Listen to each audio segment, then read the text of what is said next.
ठीक है ना। इसमें अभी हम जो सब्जेक्ट डील करने वाले हैं that is theory of machine.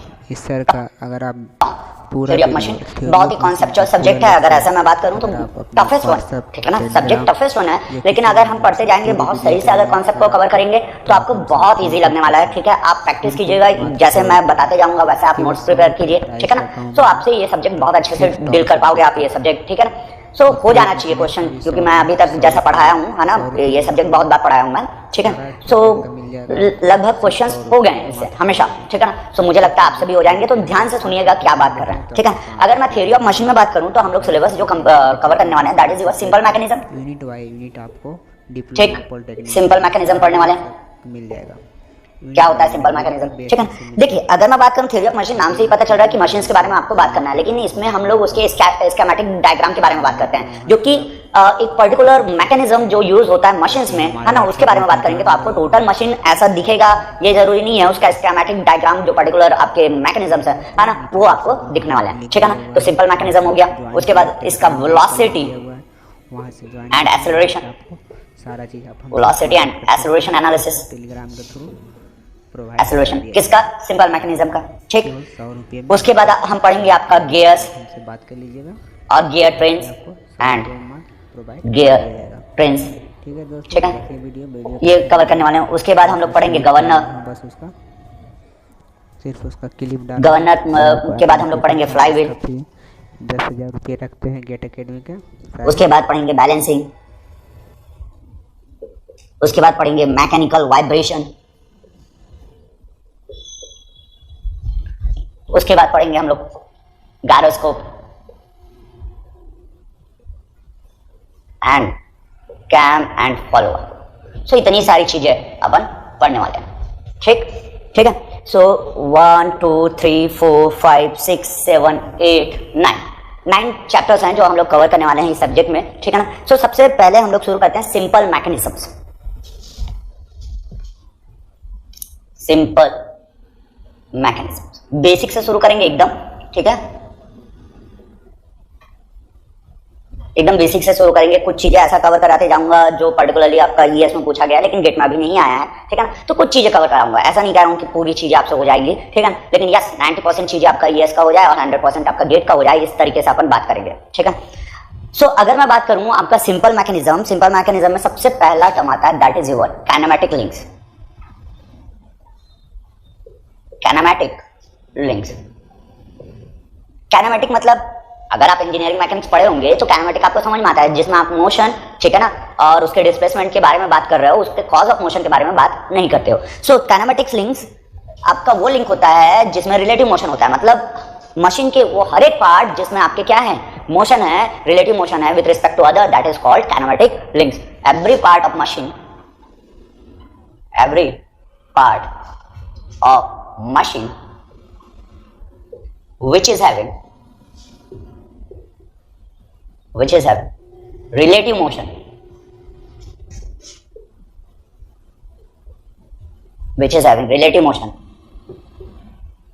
with respect to other parts called kinematic links, ठीक, उसको काइनेमैटिक लिंक्स बोलते हैं। अगर मैं बात करूं तो ऐसा लग रहा होगा कि kinematic link is able to transfer the motion और able to transfer the power forces, yes and no, ठीक है ना। Means a link which is able to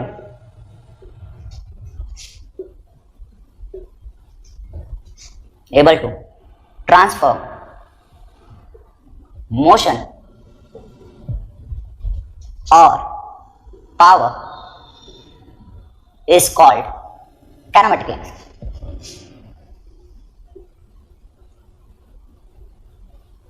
Kinematic links, ठीक।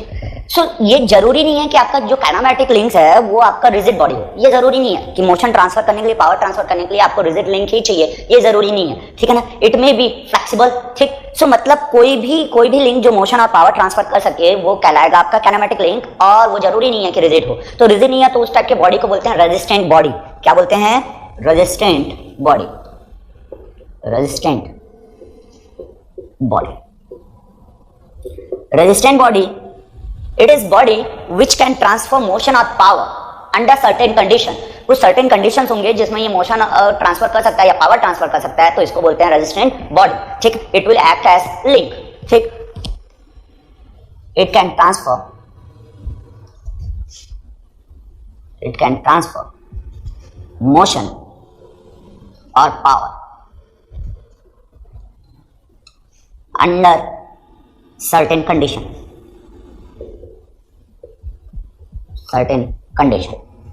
called resistant body।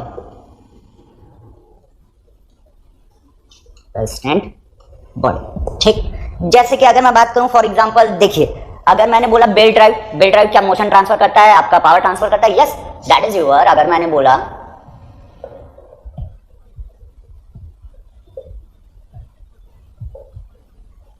This is nothing but what, belt drive, और ये able है motion और power transfer करने के लिए। लेकिन ये क्या है, ये जो लिंक है ये अंडर टेंशन रहेगा तभी तो ट्रांसफर करेगा। मतलब ये जो बेल्ट है that is nothing but what, flexible, that is not rigid body but it is able to transfer the motion and power. It means that this is your what, link. तो जरूरी नहीं है कि आपका लिंक क्या हो, rigid हो, it may be flexible, it may be fluid भी हो सकता है। ठीक है ना। उसी के बेसिस पे अगर मैं बात करूं classification of kinematic links, classifications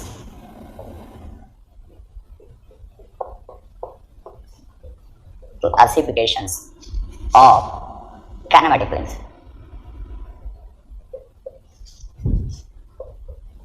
ठीक, सो इसका क्लासिफिकेशन देखते हैं। अगर क्लासिफिकेशन देखें काइनेमेटिक लिंक का, तो इस बेसिस पे जो मैंने बोला कि रेजिस्टेंट बॉडी के बेसिस पे आपका डिवाइड किया गया है। Number 1 is your rigid body. Yes, rigid तो हो ही सकता है, ये तो अपने को समझ में आता है। तो रिजिड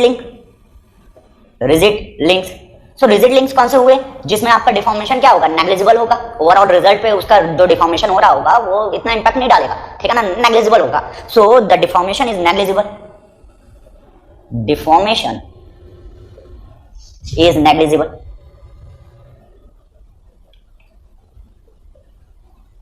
ठीक, या दूसरे शब्दों में मैं बोलूं तो distance between 2 points is always what, constant. मतलब ये अगर रिजिड बॉडी है, सो ये अगर 1 पॉइंट हुआ, ये 2 पॉइंट हुआ, अगर ये डिस्टेंस है ए और बी, सो इसके बीच का distance is always constant. And as well as the velocity along the same line. अगर ये वेलोसिटी v है और ये वेलोसिटी v भी है, then both velocity will be same, तभी तो डिस्टेंस चेंज नहीं होगा अगर बॉडी पूरा मोशन में हो। यस सर, ठीक। सो this is called rigid link. मतलब मैं कैसे डिफाइन कर सकता हूं कि डिफॉर्मेशन नेग्लिजिबल है, distance between 2 points in the body will be always constant, yeah, the velocity along the same line of the 2 points in the body will be always same। ठीक, so this is called rigid body or this is called rigid link if it is able to transfer the motion or power। ठीक, so ये कहलाता है आपका rigid link। Second अगर मैं बोलूं that is your flexible link। flexible links, ठीक। so the flexible link is what, there will be what, deformation but under permissible limit। deformation but under permissible limit।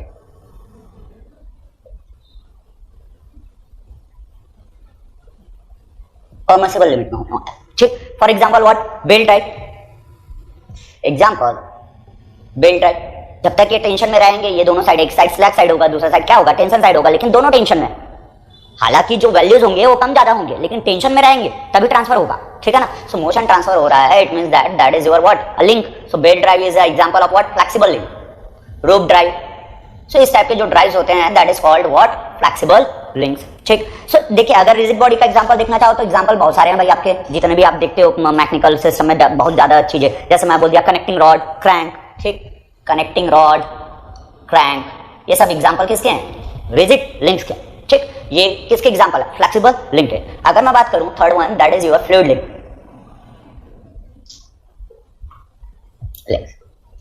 It is able to transfer the motion or power under the what, pressure। It is able to transfer the motion or power under pressure। Pressure में able होगा ये transfer करने। Clear है। ठीक, सो जैसे कि for example मैं बोला कि एक आप सिंपल सा बोल सकते हो हाइड्रोलिक ब्रेक। हाइड्रोलिक ब्रेक, जितने भी हाइड्रोलिक आपके सिस्टम है that is your what, working under pressure and these are the able to transfer the motion और पावर अंडर प्रेशर। जैसे मैंने बोला ये एक brake system, hydraulic brake system, ठीक। यहां पे ये लगा हुआ है और यहां पे एक व्हील है, ठीक, दिखाई दे रहा है ये व्हील, ठीक है। अब क्या हुआ कि यहां पे एक पैडल है, ठीक, एंड यहां पे आपका फ्लूइड भरा हुआ है एंड दिस इज रोटेटिंग। जैसे ही ये पैडल में आप फोर्स दोगे, ये फोर्स दोगे, इसकी वजह से यहाँ पे क्या आएगा, प्रेशर अप्लाई होगा। ये प्रेशर क्या होगा, ट्रांसफर होते हुए इधर आएगा और ये ऊपर चला जाएगा। ऊपर चला जाएगा तो ये वाला पोर्शन क्या होगा, इससे जाके चिपक जाएगा और ये रुक जाएगा। सो क्या हुआ कि यहां से आपने ट्रांसफर किया फोर्स और वो आपका क्या हुआ, प्रेशर की वजह से इधर ट्रांसफर हुआ, यस और no. So this is your fluid links. So इस तरीके से अपन डिवाइड कर सकते हैं भाई, ठीक है ना। सो ये तो हुआ आपका on the basis of what, जैसे ये होता है फिजिकली अपीयर करता है, ठीक है ना। अगर मैं बात करूं और classification on the basis of joint, kinematic links, classification of the what kinematic links on the basis of joint, on the basis of joints। अगर on the basis of joints बात करूं, ठीक, so number one that is your binary link। कोई भी link binary link ही होगा minimum, ठीक। हाँ, एक हो सकता है कि भाई आपका एक ही साइड ज्वाइंट रहे, वो होता है ओपन लिंक सिस्टम में, मतलब ओपन मैकेनिज्म में, ठीक है ना, ओपन लूप जो सिस्टम रहेगा उसमें ऐसा हो सकता है, लेकिन क्लोज में नहीं है। और हम लोग पढ़ते हैं क्लोज। ओपन ओपन मतलब क्या हुआ, जैसे robotic arms, that is nothing but what, that is able to transfer the motion, ऐसा नो, और power. Robotic arm, my hand let us assume this is your robotic arm. So ये side क्या है, free है, यहाँ पे बस एक साइड ज्वाइंट है, ठीक। सो लेकिन हम लोग किसके बारे में बात कर रहे हैं, क्लोज मैकेनिज्म के बारे में बात कर रहे हैं। अगर क्लोज मैकेनिज्म के बारे में बात कर रहा हूं, मतलब आपका क्या होगा, देखिए बाइनरी लिंक मतलब दो जगह से अगर ज्वाइंट है, एक लिंक जो दो जगह से अगर ज्वाइंट है, that is called binary link, ठीक। आपका सिंपल अगर मैं बोलूं जिसमें एक ही जगह ज्वाइंट होगा वैसा भी लिंक होता है, but that will be used on the open mechanism, that is your robotic arm. समझ में आ रहा है क्या, ये वाला लिंक देखो यहीं पे बस ज्वाइंट है, यहाँ पे ज्वाइंट नहीं है। लेकिन अगर मैं यहां से यहां की बात करूं तो यहाँ पे ज्वाइंट है और यहाँ पे ज्वाइंट है, मतलब this is your binary link. समझ में आ रहा है, ठीक है ना। सो उसी के बारे में बात कर रहे हैं, बाइनरी लिंक। अगर मैंने बोला टर्नरी लिंक लिंक्स, सो ये तीन जगह से ज्वाइंट होगा, लिंक है एक ही लेकिन ये कहलाता है टर्नरी लिंक। जैसे कि एक प्लेट हो गया, ट्रायंगल प्लेट हो गया, जिसका अगर मैं ज्वाइंट देखूं 1, 2 और 3, तीन जगह से ये ज्वाइंट होने वाला है, तो ये कहलाएगा टर्नरी लिंक। अगर मैं बोला क्वाटरनरी लिंक, ऐसे ही डिवाइड होने वाले हैं भाई, क्वाटरनरी लिंक्स। अभी लिंक के बारे में बात करो, आप ज्वाइंट के बारे में नहीं बात करो, ऐसे ही आपका बाद में आएगा ज्वाइंट कैसे होता है, ठीक है ना। सो अभी सिर्फ और सिर्फ लिंक के बारे में बात कर रहे हैं। तो क्वाटरनरी लिंक क्या होना चाहिए, आपका चार जगह से ज्वाइंट होना चाहिए, ठीक। सो this is your what, a plate, rectangle plate कह लो, ठीक, 1, 2, 3, 4 जगह से ज्वाइंट होगा। सो this is called binary quaternary link, quaternary link कहलाएगा। क्लियर है, ठीक है ना। सो इस तरीके से आपको समझना है भाई, ठीक है।